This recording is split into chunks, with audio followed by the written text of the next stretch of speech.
Sir and చిన్నప్పుడు myth అనమాట school చదివే రోజుల్లో మా అందరికి ఉన్న మిత్ ఏంటంటే అప్పట్లో ఉండేవి ఇప్పుడు లేవు. రెనాల్డ్స్ పెన్తో రాస్తే రైటింగ్ బాగా వస్తుంది. ఓకే. అయితే అప్పట్లో ఈ మాంటెక్స్ సెల్లో గ్రిప్పర్ అని కొన్ని పెన్లు ఉండేవి సార్. అవును. మరి ఇప్పుడు ఉన్నది తెలియదు నాకైతే. ఆ పెన్తో గ్రిప్ ఉంటుంది, ఒక గ్రిప్ ఉంటుంది పెన్ చుట్టూతా ఇంత చిన్న గ్రిప్ ఉంటుంది. సో ఆ గ్రిప్తో రాస్తే ఇంకా బాగా వస్తుంది. ఓకే. లేదు దానికన్నా డెవలప్ అయిన పెన్స్ని కొన్ని దాని రీఫిల్ చిన్న అది ఉంటుంది కదా, దాన్ని కోన అంటారు. అది సన్నగా ఉంటే సన్నగా వస్తుంది, Correct. లావుగుంటే అక్షరాలు లావుగా వస్తాయి. ఇలాంటి రకరకాల మిత్తులు చిన్నప్పుడు స్కూల్లో ఉండేవి. అవును. ఇవన్నీ నిజమేనా సార్? ఇందులో చాలా వరకు మిత్ కాదు కానీ చాలా వరకు నిజం ఉంది. ఆసక్తికరమైన విషయం చెప్తాను.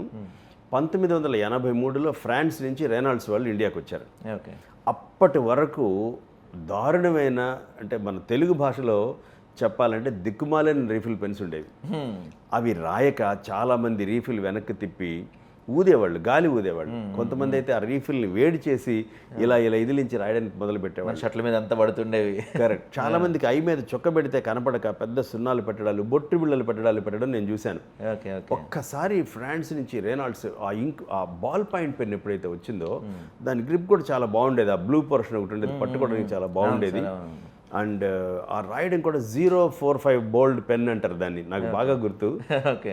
బోల్డ్ అంటే ఏంటంటే అంతవరకు సన్నగా రాసేదానికంటే అది కొంచెం బోల్డ్గా రాసేది, కొంచెం ముద్దగా పడేది అనమాట. ఓకే. ఓకే. అస్సలు బ్రేక్ వచ్చేది కాదు.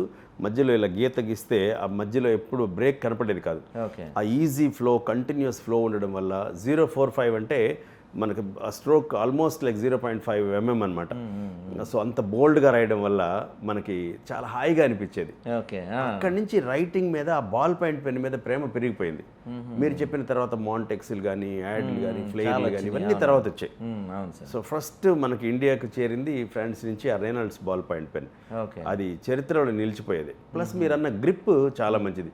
ఓకే. చాలా మంది పిల్లలకి పెన్ని పట్టుకోవడం, పెన్సిల్ పట్టుకోవడం సరిగా రాకపోతే ఇప్పటికీ మార్కెట్లో గ్రిప్పర్లు అని దొరుకుతాయి. ఆ గ్రిప్పర్ తీసుకొచ్చి పెన్కి ముందు వైపు తొడిగి దాంతో పట్టి రాయిస్తే ఓకే. చాలా మంచి రైటింగ్ వచ్చేదానికి, అంటే పెన్ సరిగా పట్టుకుంటాం కాబట్టి ఆ అక్షరం మీద కూడా పట్టు వస్తుంది, దాన్ని సరిగా రాయడానికి కూడా అవకాశం ఉంటుంది.